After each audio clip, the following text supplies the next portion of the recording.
नमस्कार दोस्तों। आज हम इस वीडियो में टेक्नीशियन बी वेल्डर का ये जो क्वेश्चन पेपर है इसरो propulsion कॉम्प्लेक्स का, जिसका एग्ज़ाम हुआ था 21 अप्रैल 2018 को, आज हम इस क्वेश्चन पेपर को डिटेल में डिस्कशन करेंगे। और अगर आपको वीडियो अच्छा लगता है तो सब्सक्राइब जरूर कीजिएगा।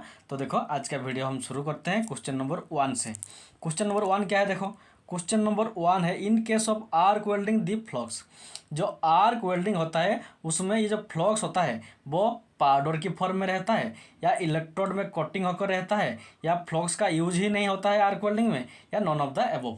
तो इसका आंसर होगा जो आर्क वेल्डिंग होता है उसका फ्लक्स इलेक्ट्रोड में कोटिंग होकर रहता है। तो ऑप्शन नंबर बी होगा इसका करेक्ट आंसर। देखो मान लो ये हमारा एक इलेक्ट्रोड है, इस इलेक्ट्रोड के सेंटर में क्या रहता है? बीच में रहता है कोर, और उसके चारों तरफ हमारा फ्लक्स कोटिंग होकर रहता है। तो इसीलिए ऑप्शन नंबर बी होगा इसका करेक्ट आंसर।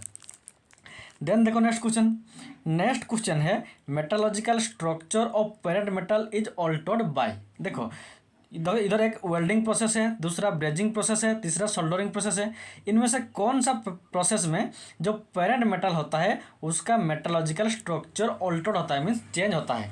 तो इसका आंसर होगा जो वेल्डिंग प्रोसेस होता है, जब हम किसी दो पेरेंट मेटल को वेल्डिंग करते हैं तो उस कंडीशन में उस दोनों पेरेंट मेटल का मेटालॉजिकल स्ट्रक्चर में भी चेंजेस आता है। तो ऑप्शन नंबर ए होगा इसका करेक्ट आंसर। और ये बात भी याद रखो, जो ब्रेजिंग होता है और सोल्डरिंग होता है इसमें पेरेंट मेटल के में कोई भी चेंजेस नहीं होता है, सिर्फ वेल्डिंग में ही पेरेंट मेटल का चेंजेस होता है। तो ऑप्शन नंबर ए होगा इसका करेक्ट आंसर।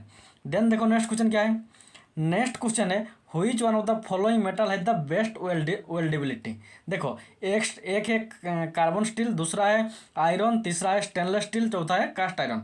इनमें से कौन सा मटेरियल का जो वेल्डेबिलिटी होता है वो बेस्ट होता है? तो इसका आंसर होगा जो ऑप्शन नंबर बी आयरन है, इसका वेल्डेबिलिटी सबसे बेस्ट होता है, सबसे अच्छा होता है। तो ऑप्शन नंबर बी होगा इसका करेक्ट आंसर। और एक बात याद रखो, जिसका कार्बन कंपोजिशन जितना कम होता है उसका वेल्डेबिलिटी उतना ही अच्छा होता है।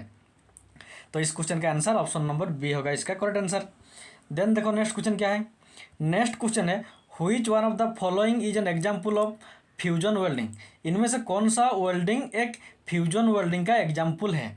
Gas welding, arc welding, resistance welding, thermit welding with pressure. तो देखो इसका आंसर थोड़ा इनकरेक्ट है, रॉन्ग है, क्योंकि जो गैस वेल्डिंग है ये भी हमारा फ्यूजन वेल्डिंग है, आर्क वेल्डिंग भी फ्यूजन वेल्डिंग है। तो इसका आंसर जो चार ऑप्शन है इसका करेक्ट ऑप्शन नहीं है। देन देखो नेक्स्ट क्वेश्चन क्या है।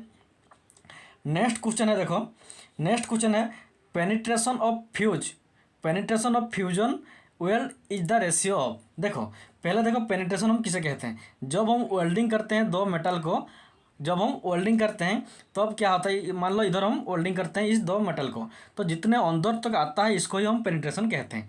तो ये जो पेनिट्रेशन ऑफ फ्यूजन होता है इसको हम किसको कहेंगे, किस के रेशियो को कहेंगे ना? जो डेप्थ ऑफ वेल्ड, कितने अंदर तक, कितने डेप्थ तक, मीन्स कितने अंदर तक वेल्डिंग हुआ है, to the thickness of the parent metal. ये जो पेरेंट मेटल जिसको हम वेल्डिंग करते हैं उसका थिकनेस क्या है, उसको हम क्या कहते हैं ना? पेनिट्रेशन ऑफ फ्यूजन कहते हैं। तो ऑप्शन नंबर डी होगा इसका करेक्ट आंसर। देन देखो नेक्स्ट क्वेश्चन क्या है। नेक्स्ट क्वेश्चन है, देखो which one is the correct statement about inert gas arc welding. Inert gas arc welding का ये चार ऑप्शन में से कौन सा करेक्ट आंसर है? जो इनोट गैस आर्क वेल्डिंग होता है उसका वेल्डिंग बहुत फास्ट रहता है, या जो वेल्डिंग और किसी मेथड में नहीं होता है, लगभग इम्पॉसिबल होता है, उस वेल्डिंग को हम आर्क वेल्डिंग में करते हैं, या inert gas arc welding produces cleaner. ये जो वेल्डिंग प्रोसेस है इस प्रोसेस का वेल्डिंग बहुत क्लीन होता है, नीट एंड क्लीन होता है। तो इसका आंसर होगा ऑप्शन नंबर डी। तीनों ऑप्शन ये फास्टर भी होता है, और जो वेल्डिंग दूसरी मेथड में इम्पॉसिबल होता है उसको हम इनोट गैस आर्क वेल्डिंग में करते हैं, और जो गैस वेल्डिंग होता है, ये जो इनोट गैस आर्क वेल्डिंग होता है ये क्लीन भी होता है। तो ऑप्शन नंबर डी होगा इसका करेक्ट आंसर। देन देखो नेक्स्ट क्वेश्चन। नेक्स्ट क्वेश्चन है, which of the following welding process use consumable electrode. देखो इधर एक है MIG metal inert gas welding, TIG welding, CIG welding और सबमर्ज आर्क वेल्डिंग। इनमें से कौन सा वेल्डिंग में हम कंज्यूमेबल इलेक्ट्रोड का यूज करते हैं? तो इसका आंसर होगा जो metal inert gas, very very important question, जो मेटल इनोट गैस वेल्डिंग होता है उसमें क्या होता है ना? कंज्यूमेबल इलेक्ट्रोड का यूज किया जाता है। ऑप्शन नंबर ए होगा इसका करेक्ट आंसर। देन देखो नेक्स्ट क्वेश्चन है which of the following welding process uses non consumable electrode. जो क्वेश्चन नंबर 7 था उसमें कंज्यूमेबल इलेक्ट्रोड था, लेकिन क्वेश्चन नंबर 8 में क्या है, नॉन कंज्यूमेबल इलेक्ट्रोड कौन सा है। तो मिग था कंज्यूमेबल, तो ये आंसर नहीं होगा, तो इसका आंसर होगा TIG welding. Tungsten inert gas welding जो होता है वो हमारा नॉन कंज्यूमेबल इलेक्ट्रोड का यूज किया जाता है, तो ऑप्शन नंबर बी होगा इसका करेक्ट आंसर।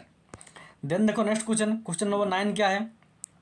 क्वेश्चन नंबर 9 है the welding process in which heat is produced for welding by chemical reaction is known as. देखो इधर 4 टाइप ऑफ वेल्डिंग प्रोसेस है, forge welding, resistance welding, gas welding और thermite welding. तो इनमें से कौन सा वेल्डिंग प्रोसेस में हीट प्रोड्यूस तो होता है लेकिन केमिकल रिएक्शन पहले होता है, उसके बाद केमिकल रिएक्शन होने के बाद हीट प्रोड्यूस होता है। तो इसका आंसर होगा जो ऑप्शन नंबर डी है, थर्मिट वेल्डिंग। थर्मिट वेल्डिंग में पहले केमिकल रिएक्शन होता है, उसके बाद हीट प्रोड्यूस होता है, तो ऑप्शन नंबर डी होगा इसका करेक्ट आंसर। और इस वेल्डिंग मेथड को हम रेलवे ट्रैक्शन में यूज करते हैं, ये भी याद रखो। देन देखो नेक्स्ट क्वेश्चन क्या है। क्वेश्चन नंबर 10 है, देखो क्वेश्चन नंबर 10 क्या है, the process of joining two piece of metal in which a non ferrous alloy is introduced in a liquid state between a piece of metal to be joint and allowed to solidify in known as. देखो मान लो हमें दो metal को joint करना है, ये एक metal है, ये और एक मेटल है, दोनों के बीच में हम क्या करेंगे, एक लिक्विड स्टेट में नॉन फेरस एलॉय को बीच में क्या करेंगे, लिक्विड स्टेट में नॉन फेरस एलॉय को इधर रखेंगे, उसके बाद इसको क्या करेंगे, सॉलिडिफाई करेंगे। पहले ये लिक्विड कंडीशन में था, उसके बाद इसको सॉलिडिफाई करेंगे।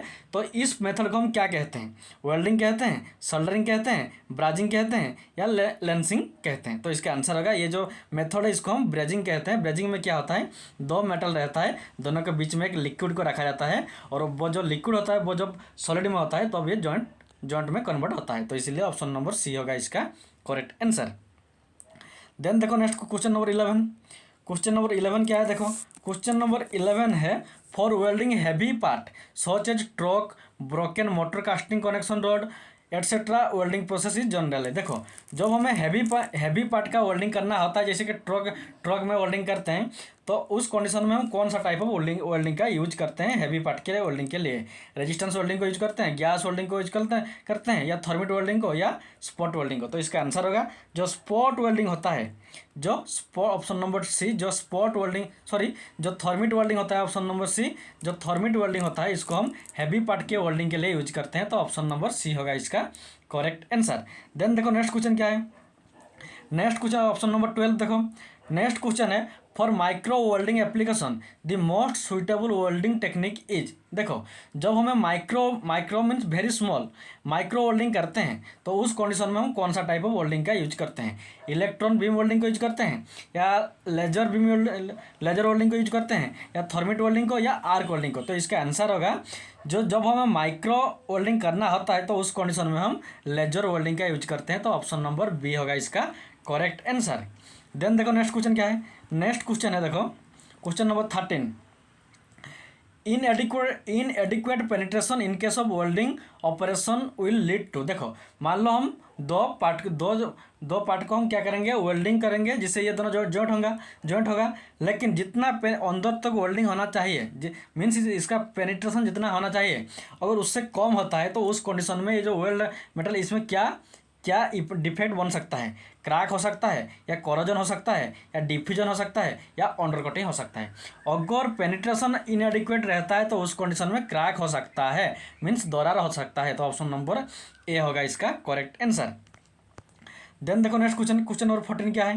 क्वेश्चन नंबर 14 है, देखो क्वेश्चन नंबर 14 है आफ्टर वेल्डिंग ऑपरेशन, देखो आफ्टर वेल्डिंग ऑपरेशन, थोड़ा देखो एक minute, after welding operation the residual flux must be removed from the metal surface immediately, otherwise presence of residual flux will promote. देखो मान लो ये जब हम दो मेटल को वेल्डिंग करते हैं तब क्या होता है ना, जो रेसिडुअल फ्लक्स होता है वो क्या होता है ना, इस वेल्डिंग के जो अपर पार्ट होता है वहाँ पर कुछ रेसिडुअल फ्लक्स रहता है।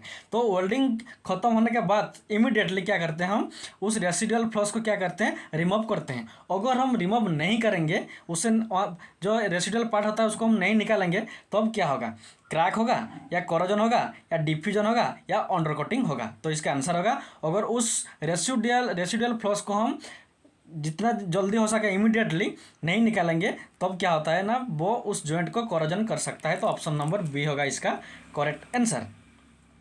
देन देखो नेक्स्ट क्वेश्चन है वेल्ड स्पेटर रेफर्स टू। देखो वेल्ड, जब वेल्डिंग करते हैं उसमें क्या, वेल्डिंग करने के टाइम क्या आता है, बहुत सारा स्पेटर रहता है जो वेल्डिंग के चारों तरफ जो बेस मेटल होता है उसके चारों तरफ रहता है, डॉट कुछ टिनी पार्टिकल जैसा रहता है। तो वो ये जो स्पटर है वो फ्लक्स होता है या वेल्डिंग डिफेक्ट होता है या फिलर मटेरियल होता है या सील होता है। तो इसका आंसर होगा जो स्पाटर रहता है इसको भी हम क्या कहते हैं, वेल्डिंग डिफेक्ट कहते हैं। तो option number B is the correct answer. जितना ज़्यादा स्पाटर रहेगा उसका डिफेक्ट उतना ज़्यादा है। तो ऑप्शन नंबर बी होगा इसका करेक्ट आंसर। देन देखो next question, for cutting operation most suitable flame is. देखो हम एक प्रोसेस रहता है गैस वेल्डिंग, दूसरा होता है गैस कटिंग। मान लो एक मेटल है, आयरन का मेटल है, इसको हम कट करेंगे गैस कटिंग मेथड से, गैस कट करेंगे। तो जब गैस कटिंग करते हैं तो इनमें से कौन सा टाइप ऑफ फ्लेम का यूज करते हैं, हम सब जानते हैं 3 टाइप का फ्लेम होता है। एक होता है न्यूट्रल फ्लेम, दूसरा होता है ऑक्सीडाइजिंग फ्लेम, तीसरा होता है कार्बोराइजिंग फ्लेम। जब हम गैस कटिंग करते हैं तब इनमें से कौन सा टाइप ऑफ फ्लेम को हम यूज करते हैं। तो इसका आंसर होगा जब हम गैस कटिंग करते हैं तब हम ऑक्सीडाइजिंग फ्लेम का यूज करते हैं। तो ऑप्शन नंबर बी होगा इसका करेक्ट आंसर। देन देखो नेक्स्ट क्वेश्चन क्या है, नेक्स्ट क्वेश्चन है देखो flux is not use for welding. देखो इनमें से कौन सा मटेरियल का जब हम वेल्डिंग करते हैं तो फ्लक्स का हम यूज नहीं करते हैं। कास्ट आयरन का वेल्डिंग करने के टाइम फ्लक्स का यूज नहीं करते हैं, या ब्रास की वेल्डिंग करने के टाइम, या ब्रॉन्ज की वेल्डिंग करने के टाइम, या कार्बन स्टील का वेल्डिंग करने के टाइम हम फ्लक्स का यूज नहीं करते हैं। तो इसका आंसर होगा जब हम कार्बन स्टील को वेल्डिंग करते हैं तो उस कंडीशन में हम फ्लक्स की यूज नहीं करते हैं। तो ऑप्शन नंबर डी होगा इसका करेक्ट आंसर।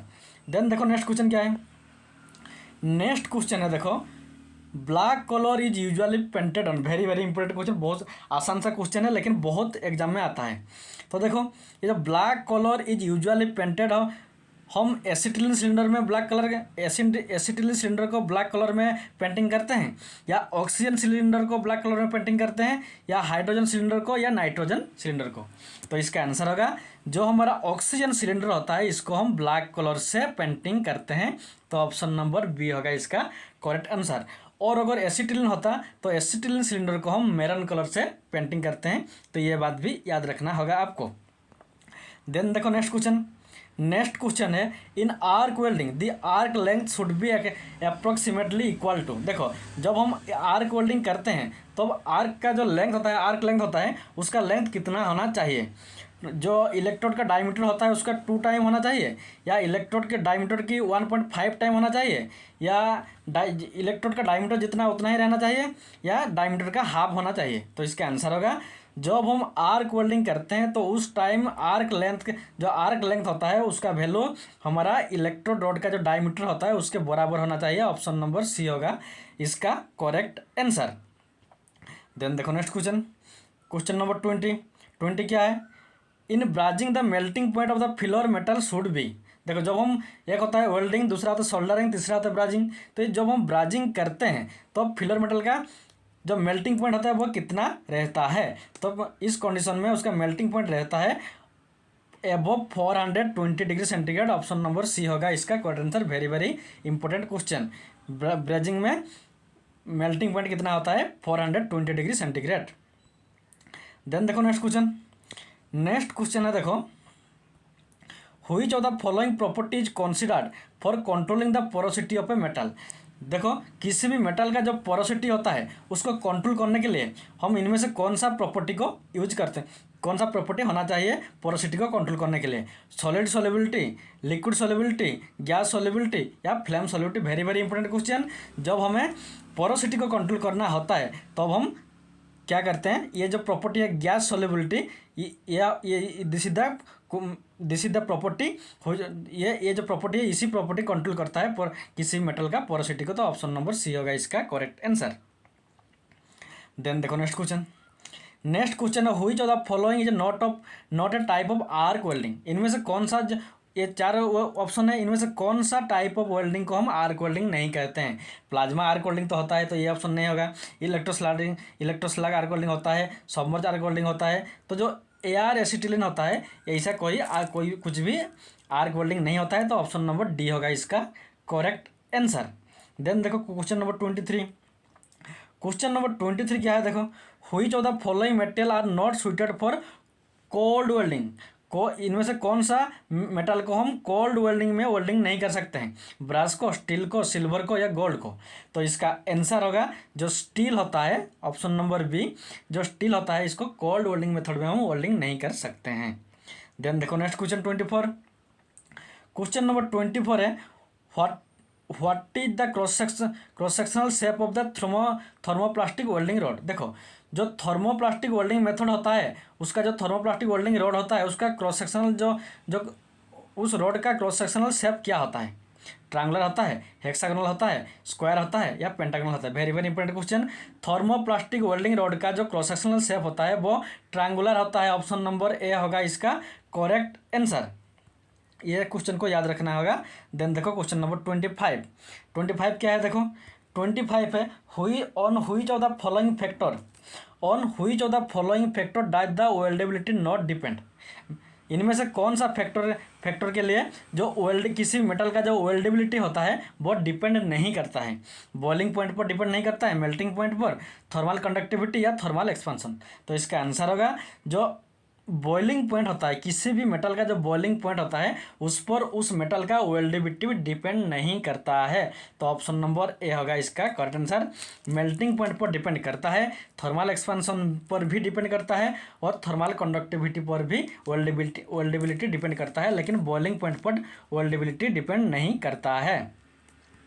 देन देखो नेक्स्ट क्वेश्चन नंबर 26 क्या है, देखो HAZ stands for, H for क्या है, heat affected zone. Very very important question, option number C HAZ heat affected zone. तो ऑप्शन नंबर सी होगा इसका करेक्ट आंसर।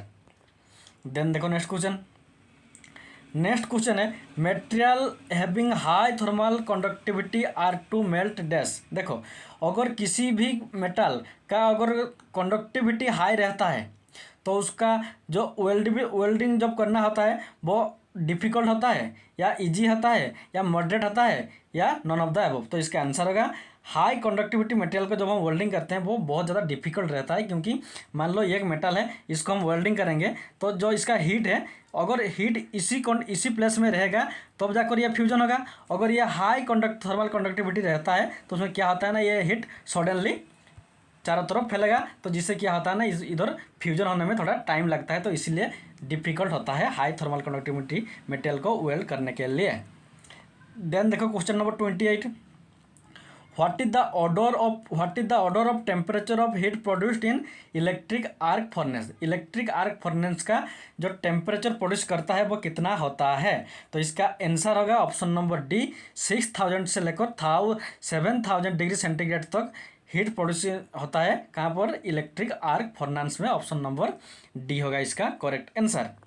देन देखो next question number 29। Question number 29 है the distance from centre of the arc to the tip of the electrode is called. देखो arc की centre से electrode की tip तक ये जो डिस्टेंस होता है, मान लो ये हमारा इलेक्ट्रोड है, यहाँ से फ्लेम शुरू होता है और ये इधर क्या आता है, फ्लेम है। तो फ्लेम की सेंटर से इलेक्ट्रोड टिप तक जो डिस्टेंस होता है इसको हम क्या कहते हैं, आर्क डिस्टेंस कहते हैं, आर्क लेंथ कहते हैं, आर्क क्रेटर कहते हैं या आर्क डेप्थ कहते हैं। तो इसका आंसर होगा ऑप्शन नंबर 29 का आंसर ऑप्शन नंबर क्या है ना, arc length. Option number B होगा इसका करेक्ट आंसर। देन देखो नेक्स्ट क्वेश्चन नंबर 30 क्या है, arc welding machine uses dash supply. देखो arc welding means electric arc welding, तो इलेक्ट्रिक आर्क वेल्डिंग के लिए इलेक्ट्रिक सप्लाई की जरूरत होता है। तो हम कौन सा टाइप ऑफ सप्लाई देते हैं, एसी सप्लाई देते हैं इलेक्ट्रिक आर्क वेल्डिंग में, या डीसी या एसी डीसी दोनों, या इनमें से कोई भी नहीं। तो इसका आंसर होगा जो आर्क वेल्डिंग होता है उसमें हम एससी भी देते हैं, डीसी भी देते हैं। तो इसीलिए क्वेश्चन नंबर 30 के answer option number 3 all of the above is the correct answer. Then देखो नेक्स्ट क्वेश्चन नंबर 31 क्या है, देखो which type of electrode is designed for various weld position. देखो कौन सा टाइप ऑफ इलेक्ट्रोड को हम डिजाइन करते हैं, various different type of welding position के लिए हम कौन सा टाइप ऑफ इलेक्ट्रोड में वेल्डिंग कर सकते हैं, फास्ट फिल टाइप इलेक्ट्रोड या फास्ट फ्रीज टाइप इलेक्ट्रोड या क्विक फिल टाइप या फिल फ्रीज टाइप। तो इसका आंसर होगा जो फास्ट फ्रीज टाइप इलेक्ट्रोड होता है, इस टाइप ऑफ इलेक्ट्रोड को हम किसी भी पोजीशन के लिए वेल्डिंग करने के लिए इस टाइप ऑफ इलेक्ट्रोड को हम यूज करते हैं। तो ऑप्शन नंबर बी होगा इसका करेक्ट आंसर। देन देखो next question, what is the efficiency of AC welding transformer. देखो जो ट्रांसफार्मर होता है नॉर्मली उसका एफिशिएंसी बहुत ज़्यादा रहता है, 90 से लेकर 95 तक रहता है। तो इसका एफिशिएंसी बहुत ज़्यादा होगा। तो देखो ये एसी वेल्डिंग ट्रांसफार्मर का जो एफिशिएंसी होता है वो हमारा नॉर्मली 0.8% रहता है, 0.8 रहता है। तो ऑप्शन नंबर सी होगा इसका correct answer, option number 32। Then देखो नेक्स्ट क्वेश्चन नंबर 33 क्या है, देखो 33 है which material is used for making non consumable electrode. इनमें से कौन सा मटेरियल को हम नॉट यूज नहीं करते हैं नॉन कंज्यूमेबल इलेक्ट्रोड को बनाने के लिए, इनमें से कौन सा टाइप ऑफ मटेरियल को हम नहीं यूज करते हैं। तो इसका आंसर होगा देखो जो सोडियम मेटल होता है, वेरी वेरी इंपॉर्टेंट क्वेश्चन, जो सोडियम मेटल होता है इस मेटल को हम नॉन कंज्यूमेबल इलेक्ट्रोड को बनाने के लिए यूज नहीं करते हैं। तो ऑप्शन नंबर सी होगा इसका करेक्ट आंसर। तो और नॉर्मली हम नॉन कंज्यूमेबल इलेक्ट्रोड के लिए जो टंगस्टन होता है इसको ही नॉर्मली यूज करते हैं, लेकिन सोडियम को हम यूज नहीं करते हैं। नेक्स्ट देखो क्वेश्चन नंबर 34 क्या है, देखो 34 क्वेश्चन नंबर 34 है what is the amount of carbon content by soft steel wire. जो सॉफ्ट स्टील वायर होता है उसमें कार्बन का जो कार्बन होता है उसका कितना परसेंटेज होता है, कार्बन का परसेंटेज कितना होता है। तो इसका आंसर होगा 0.1 से लेकर 0.18% रहता है कार्बन, कहाँ पर, सॉफ्ट स्टील वायर में। तो ऑप्शन नंबर ए होगा इसका करेक्ट आंसर। देन देखो नेक्स्ट क्वेश्चन है why is carbon use in carbon arc welding. Carbon arc welding में कार्बन का यूज क्यों किया जाता है। तो इसका आंसर होगा generation of less heat at electrode tip. देखो जो कार्बन आर्क वेल्डिंग होता है उसमें जो इलेक्ट्रोड होता है उसका टिप में कम heat, less heat means comparably less heat को जनरेशन करने के लिए हम क्या करते हैं ना, कार्बन आर्क वेल्डिंग में यूज करते हैं। तो ऑप्शन नंबर बी होगा इसका करेक्ट आंसर। देन देखो क्वेश्चन नंबर 36 क्या है, the process of carbon arc welding is not use for which of the following material. इनमें से कौन सा मटेरियल की वेल्डिंग जब हम वेल्डिंग करते हैं तो हम कार्बन आर्क वेल्डिंग मेथड को यूज नहीं करते हैं। तो इसका आंसर होगा जो ऑप्शन नंबर डी है आयरन। लोहे को जब हम वेल्डिंग करते हैं तब हम कार्बन आर्क वेल्डिंग मेथड को यूज नहीं करते हैं, वेरी वेरी इंपॉर्टेंट। आयरन को जब हम वेल्डिंग करते हैं तो कार्बन आर्क वेल्डिंग की मेथड को हम यूज नहीं कर सकते हैं। तो ऑप्शन नंबर डी होगा इसका करेक्ट आंसर।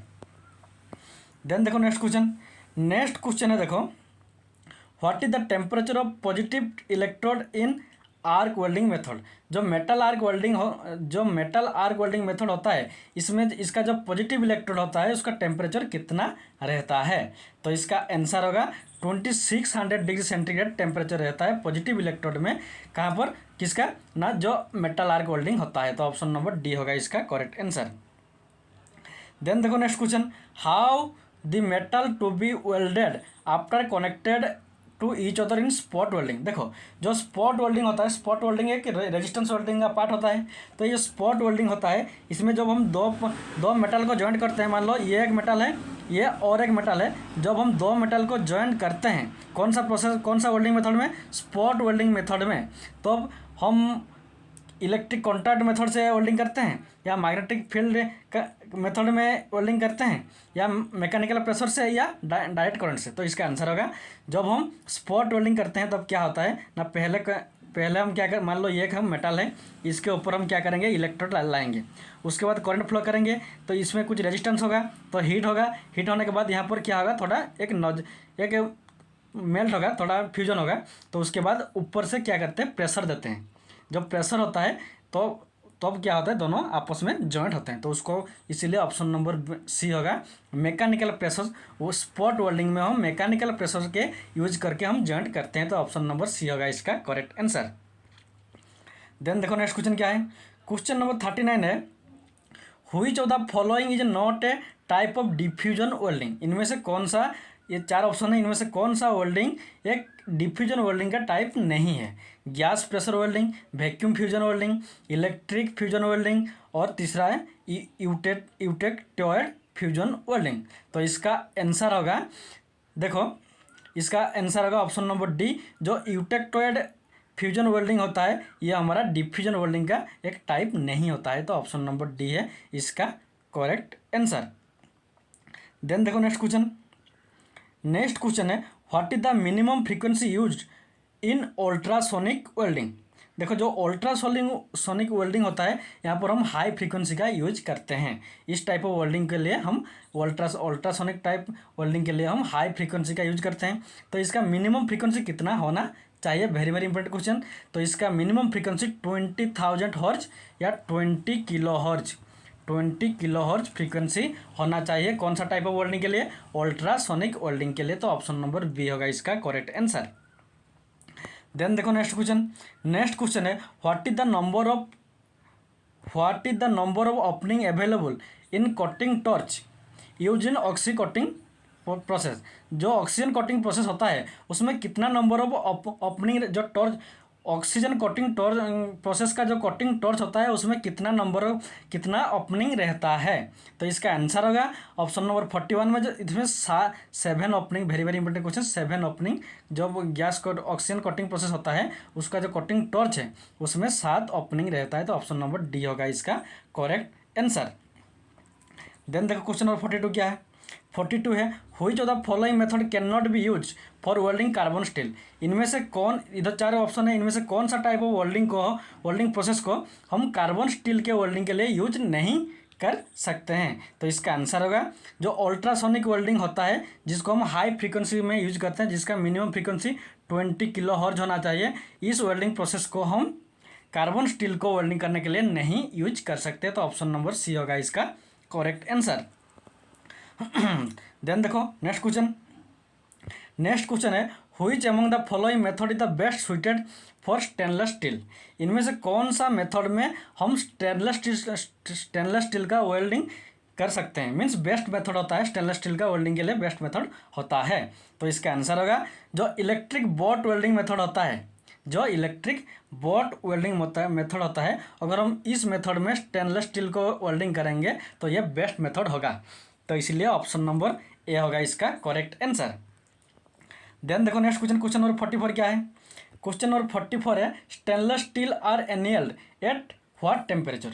देखो जो स्टेनलेस स्टील होता है उसको अगर हम एनियलिंग करेंगे तो कितना टेम्परेचर में उसको एनियलिंग करेंगे, तो इसका आंसर होगा, देखो जब एनियलिंग करते हैं तो हम 77,500 से लेकर 800 डिग्री सेंटीग्रेड के बीच में हम स्टेनलेस स्टील को एनियलिंग करते हैं। वेरी वेरी इंपॉर्टेंट क्वेश्चन है, option number 3 the correct answer. 3 method होता है हीट ट्रीटमेंट का, एक होता है हार्डनिंग, दूसरा होता है एनियलिंग और एक होता है नॉर्मलाइजिंग।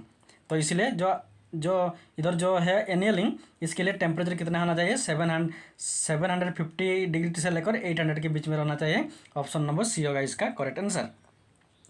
देन देखो next question which of the following is not a type of developer. इनमें से कौन सा एक डेवलपर का टाइप नहीं है, तो इसका आंसर होगा, देखो जो ऑयल सोल्यूबल डेवलपर होता है ये हमारा एक सोल्यूबल का टाइप नहीं होता है, तो ऑप्शन नंबर सी होगा इसका करेक्ट आंसर। ड्राई पाउडर होता है डेवलपर, वाटर सोल्यूबल डेवलपर होता है और वाटर सस्पेंडेबल डेवलपर भी होता है, लेकिन ऑयल सोल्यूबल डेवलपर नहीं होता है, तो ऑप्शन नंबर सी होगा इसका करेक्ट आंसर। देन देखो नेक्स्ट क्वेश्चन नंबर 46 क्या है, for how long is a penetrant allowed to soak in crack. देखो जब किसी मेटल में क्रैक होता है तो अब हम क्या करते हैं ना, पेनिट्रेंट में देखो क्या करते हैं, मान लो ये एक मेटल है, ये हम मान लो हमारा एक मेटल है, इस मेटल में अगर क्रैक है तो कितने अंदर तक जो ये पेनिट्रेंट होता है कितने अंदर तक आकर इसका क्रैक को चेक करता है ना, तो इसका आंसर होगा 10 से 30 मिनट तक क्या करता है ना, इसका शक करता है। फॉर हाउ लॉन्ग, 10 मिनट से लेकर 30 मिनट तक ये पेनिट्रेट को शक करता है ये क्रैक। तो ऑप्शन नंबर बी होगा इसका करेक्ट आंसर। देन देखो नेक्स्ट क्वेश्चन क्या है। नेक्स्ट क्वेश्चन है देखो 47, penetrant of which colour are use. जो पेनिट्रेंट हम यूज करते हैं उसका कलर क्या होता है। जो क्रैक होता है किसी मेटल में, जो क्रैक होता है उस क्रैक डिफेक्ट को चेक करने के लिए हम पेनिट्रेंट का यूज करते हैं। तो ये जो पेनिट्रेंट होता है इसका कलर क्या होता है। तो इसका आंसर देखो रेड, ब्लू, ये ग्रीन, येलो। तो देखो इसका ऑप्शन थोड़ा गलत है, इसको हम नेक्स्ट देखेंगे। देन देखो नेक्स्ट क्वेश्चन क्या है। Which of the following defect is not detected by dye penetration test. देखो जो डिफेक्ट होता है डाई पेनिट्रेशन टेस्ट से इनमें से कौन सा डिफेक्ट को हम डिटेक्ट नहीं कर सकते हैं। Non metallic inclusion, leaks, cracks या फॉर्जिंग डिफेक्ट। तो इसका आंसर होगा देखो जो इसका आंसर है ये जो हमारा नॉन मेटालिक इंक्लूजन होता है इस डिफेक्ट को हम डाई पेनिट्रेशन टेस्ट से डिटेक्ट नहीं कर सकते हैं। बाकी लीक को, क्रैक को या फॉर्जिंग डिफेक्ट को हम डाई पेनिट्रेशन टेस्ट से डिटेक्ट कर सकते हैं। तो ऑप्शन नंबर ए होगा इसका करेक्ट आंसर। देन देखो नेक्स्ट क्वेश्चन क्या है। नेक्स्ट क्वेश्चन है देखो नेक्स्ट क्वेश्चन है what is the amount of time taken for blotting. जब हम ब्लॉटिंग करते हैं तो कितना टाइम लेता है, इस प्रोसेस के लिए कितना टाइम लेता है। तो इसका वेरी वेरी इंपॉर्टेंट क्वेश्चन देखो, ब्लॉटिंग के लिए हमें 10 मिनट का टाइम लगता है। Very very important question, blotting जब हम करते हैं तो हमें 10 मिनट का टाइम की जरूरत होता है। तो ऑप्शन नंबर बी होगा इसका correct answer. Then question number 50 देखो which of the following defect are not detected by magnetic particle inspection. Magnetic particle inspection method में हम इनमें से कौन सा टाइप ऑफ डिफेक्ट को डिटेक्ट नहीं कर सकते हैं। Surface crack, quenching crack, thermal crack या फटीग क्रैक। तो इसका आंसर होगा जो सरफेस क्रैक होता है, सरफेस क्रैक को हम मैग्नेटिक पार्टिकल इंस्पेक्शन से डिटेक्ट नहीं कर सकते हैं। तो ऑप्शन नंबर ए होगा इसका करेक्ट आंसर। देन देखो next question which of the following material can be tested using magnetic particle testing. जो मैग्नेटिक पार्टिकल टेस्टिंग डिफेक्ट में नॉन डिस्ट्रक्टिव टेस्ट होता है, जो डिफेक्टिंग टेस्ट होता है, इनमें से कौन सा मटेरियल को हम इस मेथड से टेस्ट कर सकते हैं मैग्नेटिक पार्टिकल टेस्ट से। ब्रास को, स्टील को, ब्रोंज को या सोल्डर को। तो इसका आंसर होगा ऑप्शन नंबर बी। देखो मैग्नेटिक पार्टिकल है मीन्स आयरन का होना जरूरत होता है, नेसेसरी होता है। तो इसीलिए स्टील में आयरन होता है। तो इसीलिए जो मैग्नेटिक पार्टिकल टेस्टिंग होता है इस स्टील की डिफेक्ट को टेस्ट करने के लिए हम मैग्नेटिक पार्टिकल टेस्टिंग मेथड को यूज कर सकते हैं। तो ऑप्शन नंबर बी होगा इसका करेक्ट आंसर। देन देखो क्वेश्चन नंबर 52 क्या है। 52 है which current is helpful for detecting soft surface discontinuities. देखो कौन सा टाइप ऑफ करंट हेल्पफुल होता है सॉफ्ट सरफेस डिसकंटिन्यूटी को डिटेक्ट करने के लिए। तो इसका आंसर होगा जो फुल वेव डीसी होता है। वेरी वेरी इंपॉर्टेंट, जो फुल वेव डीसी होता है इसी की हेल्प से हम क्या करते हैं ना सॉफ्ट सरफेस डिसकंटिन्यूटी को डिटेक्ट करते हैं। तो ऑप्शन नंबर सी होगा इसका करेक्ट आंसर। उसके बाद क्वेश्चन नंबर 53 क्या है देखो magnetic particle with fluorescent coating are seen under which light. Very very important question. देखो जो magnetic particle with fluorescent coating are seen under the which light ना, इसका अल्ट्रावायलेंट लाइट होता है ऑप्शन नंबर डी। जो अल्ट्रावायलेंट लाइट होता है इसमें क्या होता है ना magnetic particle with fluorescent coating और ये सब हमें नजर में आता है। तो ऑप्शन नंबर डी होगा इसका करेक्ट आंसर। देन देखो next question what is the heat generated in eddy current operation. Eddy current operation में जो हीट प्रोड्यूस होता है उसका फॉर्मूला क्या होता है। तो इसका आंसर होगा ऑप्शन नंबर डी I²R होता है इसका ईडी करंट ऑपरेशन का हीट जनरेशन का फॉर्मूला। देन देखो नेक्स्ट क्वेश्चन